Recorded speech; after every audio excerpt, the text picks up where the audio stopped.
A monstrous stage mom who gets to vamp directly to camera and somehow win a horrified audience to her side. This is the part that was probably born to play. Few actresses are better at delivering verbal daggers than Janney, and she was nominated for a Best Supporting Actress Oscar on Tuesday morning for her Spitfire Lavona Golden, the somewhat estranged mother of incredulous bees.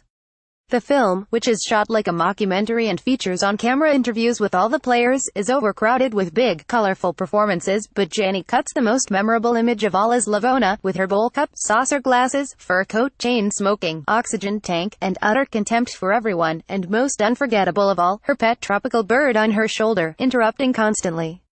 Here, in a new interview with W editor-at-large Lynn Hirschberg, Janney reveals her devotion to her new fellow co-star, how Tanya's screenwriter fought for her to get the part, and how she can make any role, no matter how monstrous, empathetic to an audience, even if the actress, who was for years the beloved press secretary on The West Wing, were to play. What was the first professional job you auditioned for? Well, the first job where I actually made money was on Guiding Light, the soap opera. And I played a maid. My name was Ginger, and I had a Brooklyn accent, a really bad one, if I remember correctly. But I was thrilled that I had gotten a job where I could pay my rent in New York City. It was the first time I made money as an actor, and I was really excited. And I always thought, well, now it's going to start, and in this career you find out quickly that just because you get one job doesn't mean it's going to keep, climbing in a steady fashion. Then you drop off and you don't get anything for years.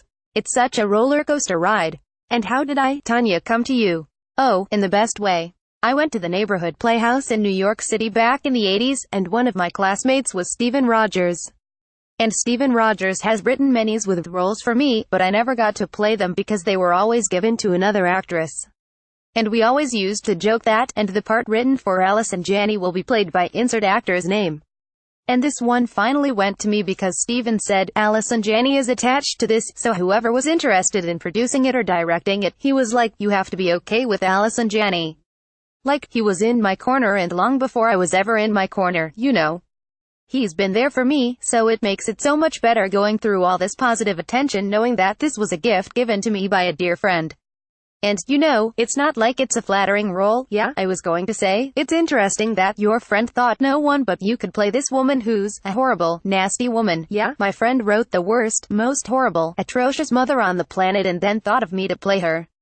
But I think he knew that I would have fun. Not that she's fun, but that I would be able to embrace her and give her some humanity, because she's really a monster. That was the challenge for me playing this part, is seeing these scenes and going, who does this? And then Stephen would say, well, he had interviewed Tonya Harding, and this is how she described her mother. She stands by her claim that her mother threw a knife at her. Her mother, abused her physically and verbally, and these are stories that she gave us, and we didn't have the luxury of talking to Lavona Harding, because we couldn't find her anywhere. Oh, really? Yeah, Stephen looked everywhere, and Tonya didn't know. Well, as far as she knew, her mother was living in a trailer behind a shop is what I think she said, and we couldn't find her. And in some ways that was freeing for me. I have two schools of thought on it, because it would have been nice to meet her and actually ask her, her side of the story. And there's a little bit of existing interview with her in a documentary about Tonya Harding's life. So I did have those snippets of interview to go on when I created her. But to be able to have talked to her in person, I think it would have helped me. But since I let go.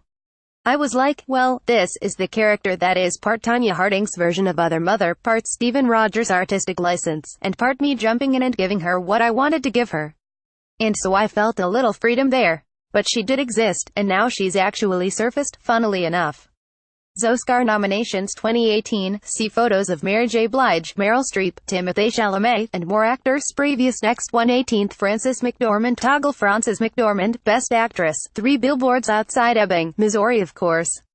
Tell me a little about the bird on your shoulder is Lavona. How did you meet the bird? Little man. My little bird, little man. Yeah, she calls him her little man. Little man, my 5th and final husband, I think I referred to him as. I met this little bird the day before I shot. There were 3 other birds I got to choose from, and I picked this one because he seemed the most comfortable on my shoulder. When I put him there, he just sat there, and the other ones were crawling all over my head and getting in my hair, and I was like, oh, no. I like this little guy here. And so then cut to the next day, and, you know, my character smokes like a chimney in this, and the bird handler said, you can't smoke around the bird, and I went, oh. What are we going to do? Craig Gillespie, the director, was like, well, yeah, we got to figure out something. I looked at the prop guy, and I said, do you have one of those oxygen tank things, because, you know, I've known people who have emphysema have to. And he did, and like 2 minutes later, we put that thing in my nose and the oxygen tank and put the bird there, and we shot that scene. So it was kind of a wonderful, last-minute thing. This is the way this had to happen, because we didn't have a lot of time to shoot 170 scenes or something in 30 days. It was crazy, but you work in television. Yeah, but this is faster than anything I've ever done before. Really? Oh yeah? This was unbelievable. Craig was the only man for the job, too. He just kept things moving at such great energy, and everyone was just ready to come in, you know. Put me in, coach. Put me in. And everyone just did their job, and once I started talking, I decided that I would never look at the bird, because that's how I'll make it look like I'd been with him forever. He's my friend, and I never look at him. And it was as if he knew that I said that, like, yeah, you try not to look at me, Janney. He sat there and poked at the oxygen thing in my nose. He poked in my ear. He crawled down my fur coat and jumped on the rim of my glass to drink out of it. He did everything he could, and it was my game and my goal to never look at him. No matter what he did, I would take him and throw him back up on my shoulder. Occasionally, I'd say, stop it, and look at him. I love when you say, stop it, actually.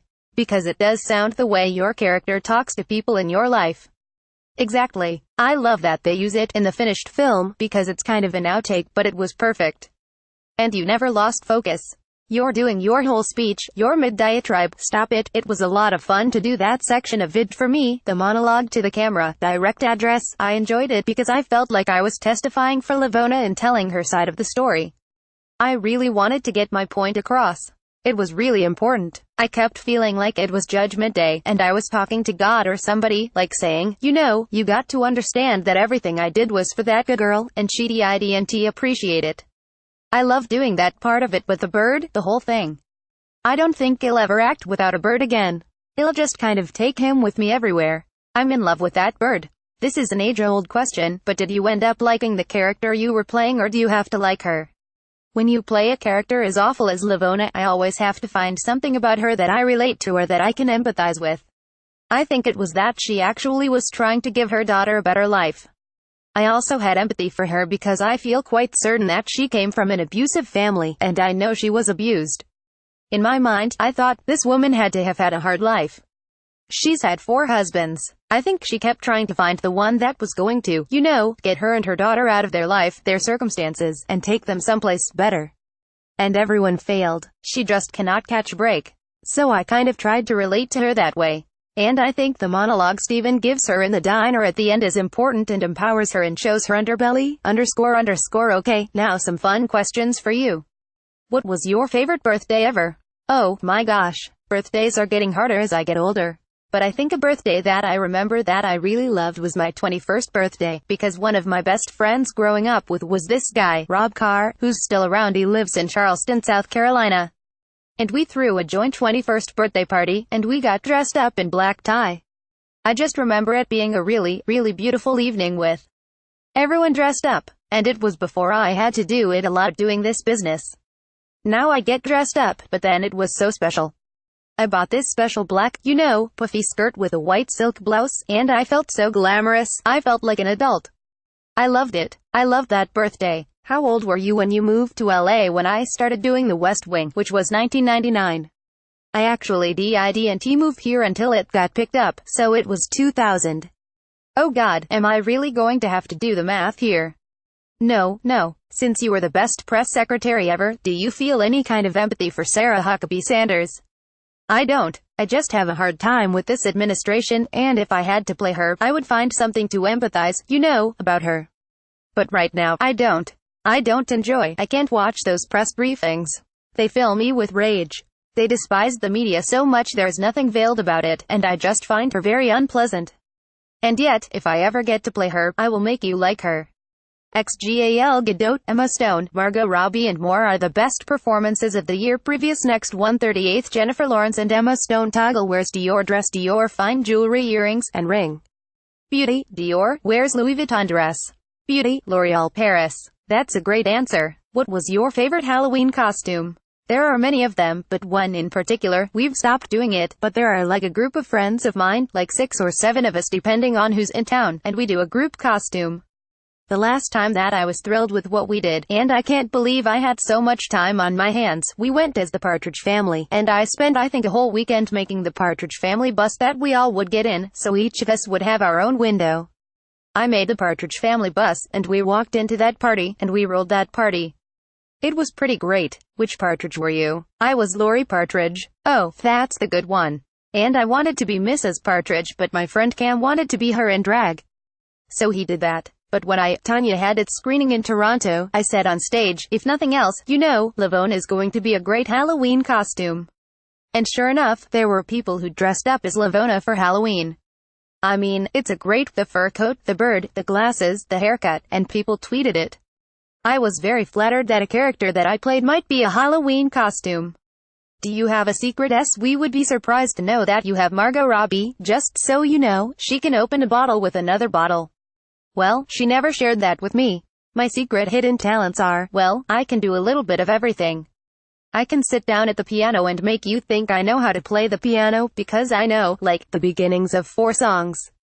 So I can start and then go, oh, and then there's this one, and then, oh, let's go do something else. And I can knit. I've never finished anything, but I know how to knit. I started making a stained glass window and breaking and cutting glass, but I never finished that. I can make a Partridge Family bus out of cardboard. I love arts and crafts. It is my dream someday to have a creativity barn, and in that barn would be pottery wheels and every kind of paint you could possibly want, and every kind of instrument, so you could go in there and just create, make music, make cards. I just think that would be amazing to have something like that to go just create something. So I think you're the second most Emmys of any person ever. I have 7 Emmys.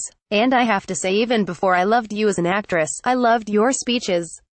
What do you think the key is to a great acceptance speech? Because I think you're going to have to make a few more in the near future. I wish I knew. Everyone who knows me knows how much stress I go through when I have to think about the possibility of saying a speech. But you've had a lot of practice. I know. I've had some interesting ones that didn't go so well. I've had all different kinds, but I think that the one key to all of them is I've never been able to write out something beforehand. I usually have a general idea of what I want to say, and then I just let it happen. Whatever comes out happens, and be open to going in the moment. I remember one time I knew I had a list of names to say, and I was afraid it was getting boring, and they were saying, wrap it up, so I decided just to start singing people's names. I just started singing to make people, you know, laugh at least. If I was going to be boring with a list of names, I remember that one. That was a good one. That was kind of fun. It's risky to get up there and not know exactly what you're going to say. Alright, so these are some first questions. What was your first job? A bus girl at the Holland House restaurant in Dayton, Ohio. That sounds glamorous. Oh, I did not like that job. But it was my first job. Where did you go on your first date? I never dated. I never dated because I went to a school that was like 1st through 12th grades, under 300 kids, and everyone just sort of hung out in groups. We didn't date. So I've never really went out on a date. What was your first album? I think probably the Monkees. I loved the Monkees. Monkees and the Partridge Family. I detect a theme here. What's the first red carpet outfit you ever wore? I think it was this Pamela Dennis gold sequined dress when I won an Emmy for West Wing. It was the first Emmy that I won, and it was the most beautiful dress with the gold sequins. I still feel the pain of them digging into my flesh under my arms. It was painful, but it was gorgeous. I would rather do a bird on my shoulder than sequins under my arm. What was your first pet's name? My first dog's name was Duffy, and he was a golden retriever, and I loved him. One of my favorite pictures ever taken of me was by my uncle, who's a photographer, and he took a picture of me kissing Duffy's head, and I'm in diapers. It's one of my favorite pictures that's ever been taken of me, hands down. Where was your first kiss? At a dinner party with a bunch of those friends that I used to hang out with. Someone decided that everyone should kiss each other by passing an ice cube from one mouth to the other. So it wasn't even with somebody that I was dating. It was just the guy sitting next to me. Were you nervous? I was excited. It was pretty cool. I called them ice cube kisses, and now I still kind of like it. What was your first favorite film when you were young? I I remember Bambi was the first I saw, and that was pretty devastating. And then I think The Wizard of Oz was definitely one of my favorites. That was a yearly event in our family when that would come on. What was your first I've made it moment as an actor? There are a few moments, but one special one that started a relationship with someone that I wish had gone further than it did, not for lack of trying. I did this play called Fat Men in Skirts in New York back in the 80s, and it was with Stanley Tucci and Marissa Tomei and Matt McGrath, and Joe Mantello directed it. And there was one night in the audience was Jackie O, John Kennedy, Mike Nichols, Al Pacino, Ellen Barkin, a handful of other. It was an amazing night, and afterwards I got the most beautiful letter from Mike Nichols, who then put me in his Wolf, and then in Primary Colors, which got me in West Wing. I'm sure of it because Aaron Sorkin loved Mike Nichols and loved that. And Mike just was a champion of mine, and I have some other letters of his that I've framed in my office at home. I just loved him so much. He was just a good friend to me and believed in me, and that made me feel pretty special.